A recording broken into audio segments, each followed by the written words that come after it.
오늘도 새 하루가 시작되었습니다. 하루의 시간 허락하신 하나님께 감사하면서 오늘도 복되게 살아갈 수 있기를 바랍니다. 우리에게 주신 하나님 말씀은 마태복음 21장 12절부터 22절까지 말씀입니다. 오늘 2023년 3월 15일 월요일인데 함께 읽을 말씀은 마태복음 21장 12절부터 22절까지 말씀입니다. 우리 한 목소리로 함께 읽도록 하겠습니다.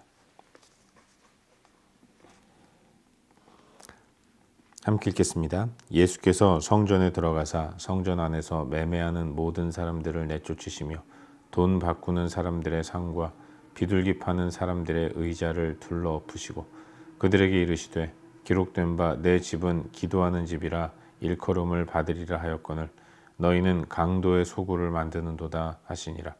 맹인과 저는 자들이 성전에서 예수께 나아오매 고쳐주시니 대제사장들과 서기관들이 예수께서 하시는 이상한 일과 또 성전에서 소리질러 호산나 다윗의 자손이여 하는 어린이들을 보고 노하여 예수께 말하되 그들이 하는 말을 듣느냐. 예수께서 이르시되 그렇다 어린아기와 젖먹이들의 입에서 나오는 찬미를 온전하게 하셨나이다 함을 너희가 읽어본 일이 없느냐 하시고 그들을 떠나 성 밖으로 베다니에 가서 거기서 유하시니라. 이른 아침에 성으로 들어오실 때에 시장하신지라. 길가에서 한 무화과 나무를 보시고 그리로 가사 잎사귀밖에 아무것도 찾지 못하시고 나무에게 이르시되 이제부터 영원토록 내가 열매를 맺지 못하리라 하시니 무화과 나무가 곧 마른지라. 제자들이 보고 이상히 여겨 이르되 무화과 나무가 어찌하여 곧 말랐나이까.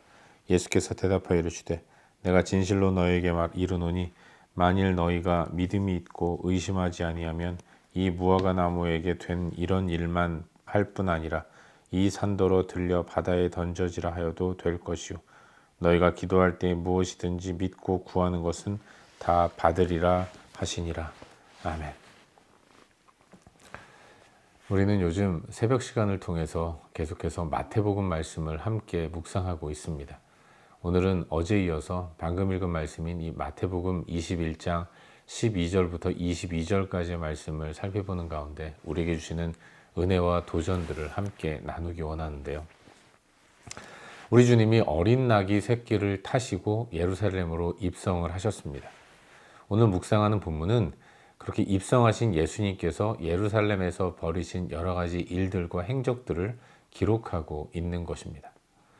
주님이 제일 먼저 예루살렘에 들어가셔서 찾으신 곳은 성전이었어요. 그리고 성전에서 주님이 하신 첫 번째 일은 정화였던 것입니다. 이 정화라는 것은 청소의 의미도 있지만 청소를 통해서 원래의 자리로 잘 정돈하고 또 정리하는 이런 뜻도 갖고 있는 것입니다. 우리 주님은 제일 먼저 예루살렘에 들어가셔서 하신 일이 성전을 원래 기능이 이루어지는 곳으로 만드시는 그런 일을 하신 것입니다. 성전을 찾으신 주님은 사실 이번이 처음 성전에 오른 것은 아니었습니다. 잘 아시겠지만 우리 주님은 완전한 인간으로 이 땅에 오셨기 때문에 인간이 해야 할 의무, 성전에 오르는 이 의무를 매년 감당하신 것이죠. 다 지켜 행하신 것입니다. 그러지 않으셔도 되는데 주님은 그 일을 다 행하신 거예요. 그래서 해마다 예루살렘 성전을 찾으신 것이기 때문에 지난번에 우리가 묵상했지만 물고기 입에서 나온 한 세겔 동전을 가지고 베드로와 예수님 자신의 성전세를 바치신 일도 있지 않으셨습니까? 예수님은 이 땅에서 이스라엘 백성들이 해야 할 그런 의무들을, 율법의 의무들을 다 지켜 행하시는 모습을 보이셨던 것이죠. 그렇기 때문에 이번에 예루살렘 성전으로 올라오신 것은 처음 하신 일이 아니었습니다. 그리고 예수님이 그 예루살렘 성전에서 이루어지는 성전에서 옳지 못한 일들이 행해지는 것들을 주님은 처음 보신 것은 아니었던 거예요. 그리고 이번에 올라오셔서 이제 사명을 가지고 성전을 정화시키는 일을 이제 하시는 것입니다.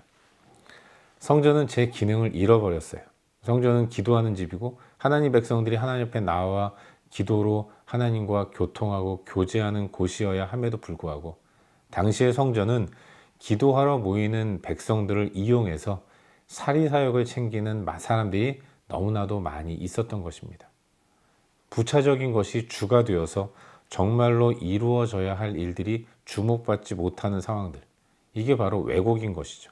그래서 주님은 매매하는 모든 사람들을 내쫓으시고 돈 바꾸는 사람들의 상과 비둘기 파는 사람들의 의자를 둘러 엎으시면서 이 모습이 강도의 소굴이라고 선포하시는 가운데 깨끗게 하시기 위한 정화의 일들을 행하신 것입니다. 그 다음에 주님이 하신 일이 무엇입니까? 주님은 성전에 있는 맹인과 저는 자들을 고쳐주셨어요.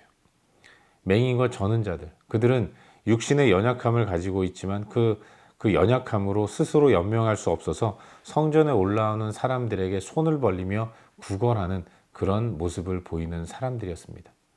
여러분, 사도행전에도 보면 베드로가 성전 미문에 앉아있는 이 맹인을, 구걸하는 맹인을 눈을 뜨게 하고 고쳐주지 않습니까?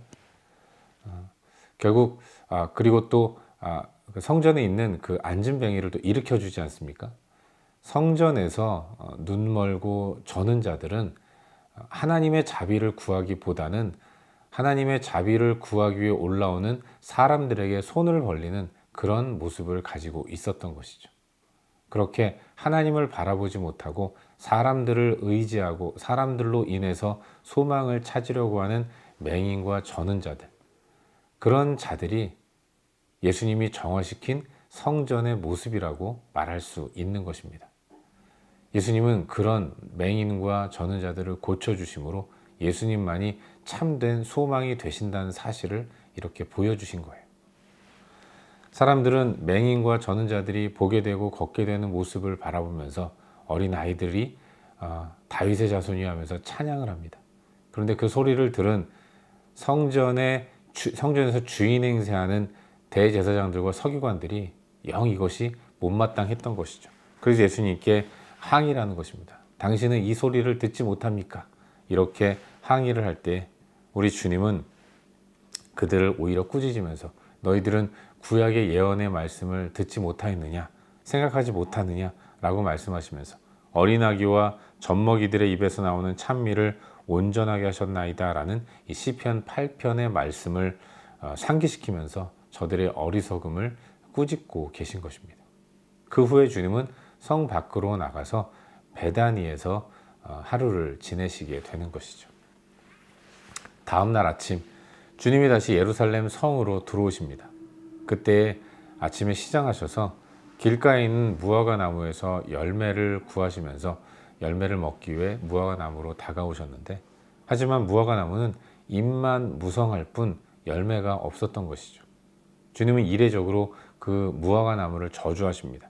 이제부터 영원토록 내가 열매를 맺지 못하리라 이렇게 말씀하시는 거예요. 그리고 무화과 나무가 곧 마르게 되는 이 기적이 일어나게 됩니다. 제자들이 이걸 보고 이상히 여기죠. 하지만 예수님은 말씀하신 대로 이루어진 이 일, 결국 이걸 믿는 것이 복이 있다고 말씀하십니다. 제자들은 말씀하신 대로 이루어진 이 일을 보면서 그럼에도 불구하고 이상하게 여깁니다.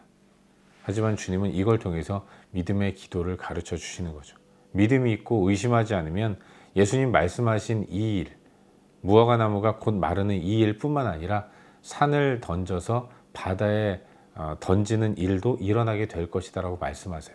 그러면서 전능하신 하나님의 역사를 믿음으로 기도하는 것은 다 받게 될 것이다 라고 말씀해 주고 계신 것입니다.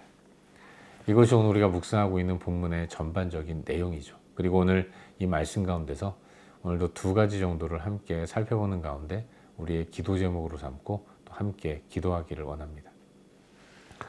먼저 오늘 본문 가운데서 12절 말씀을 다 함께 읽도록 하겠습니다. 12절입니다. 함께 읽겠습니다.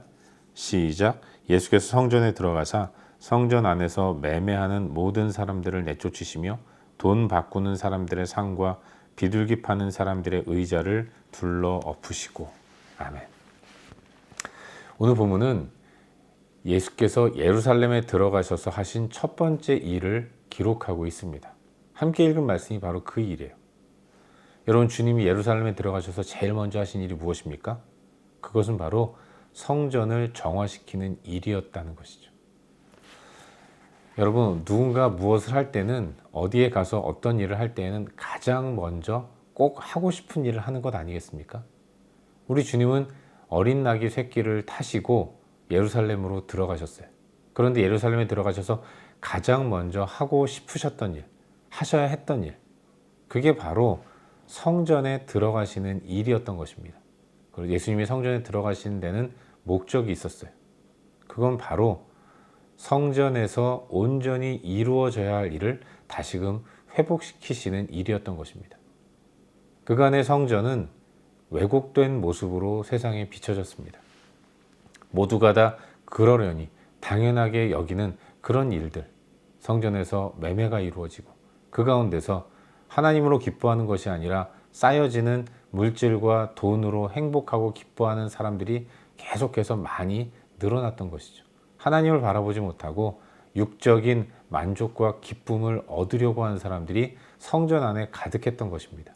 이게 성전의 원래의 기능이 아니었고 원래의 모습이 아니었기 때문에 이렇게 왜곡되고 타락한 성전을 우리 예수님은 그토록 정화시키기를 원하셨던 것이고, 그래서 성전에 예루살렘에 들어가시자마자 제일 먼저 성전을 찾으셔서 성전에서 그와 같은 잘못된 일들을 바로잡는 이런 일을 행하셨던 것입니다.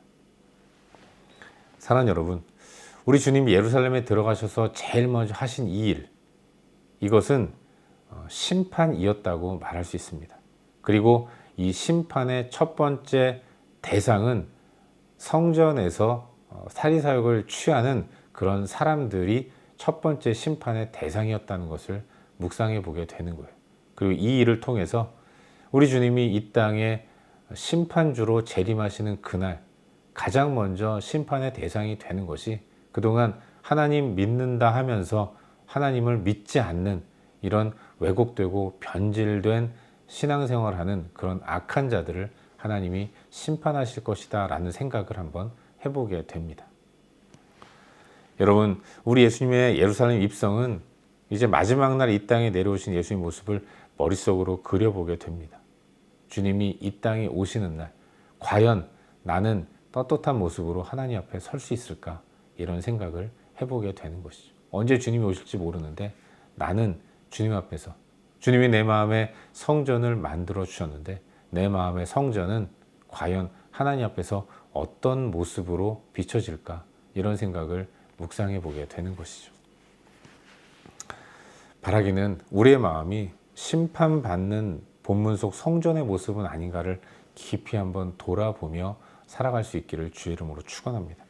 주님 우리 안에 거하시는데, 그로 인해서 내 마음 안에 성전이 이루어졌는데 여전히 내 마음의 성전은 세상의 것들을 추구하고 바라보면서 성전에서 마땅히 있어야 할 성전의 주인이신 하나님과의 친밀한 교제와 소통이 이루어지지는 않고 그저 하나님을 통해서 땅에서의 영광과 유익만을 구하는 이런 모습이 있지는 않은가. 만약 그렇다면 내 모습은 성전에서 장사하는 모습과 다르지 않은 모습인 것입니다.